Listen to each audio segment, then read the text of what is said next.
ខ្ញុំកើតមកជាអ្នកស្រែខំជួយធ្វើការពុកម៉ែគួរចំការស្រែមិនត្អូញត្អែទេសំនាងវាចារត់ដើនគេថាមានស្រែស្រែស្រីចំរួមគ្រប់គ្នាបើច្រៀងបំពេ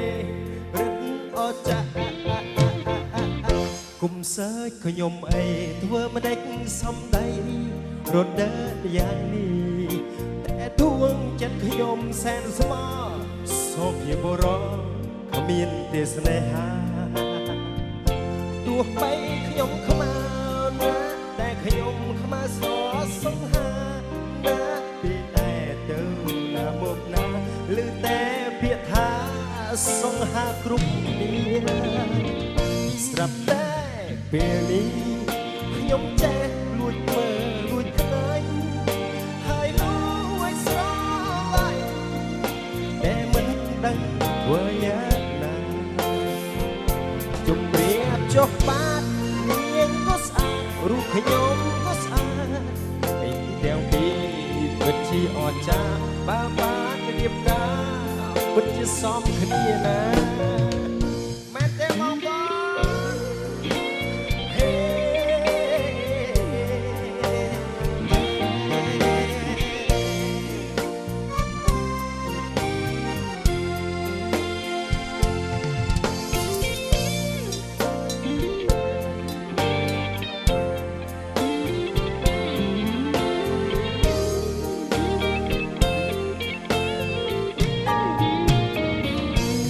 សើចខ្ញុំអីធ្វើមិនដេចសំដី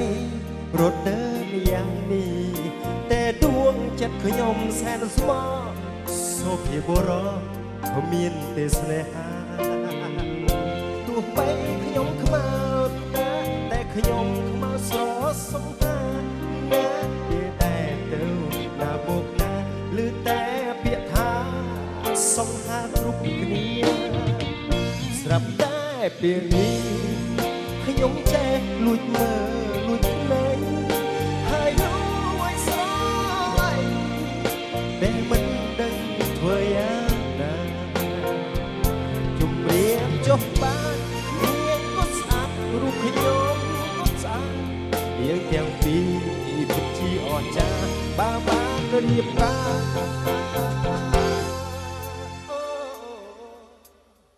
ហាអេអេអេ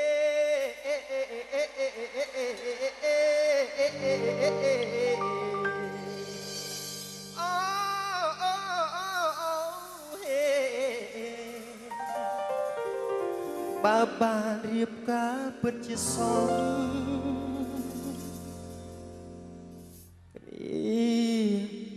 ណា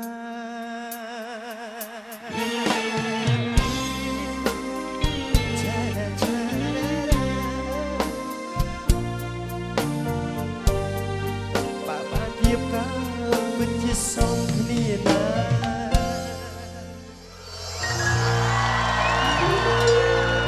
អរគុណដល់ការហូបវិញជ្រាវអរគុណដល់ស្នាមញញឹម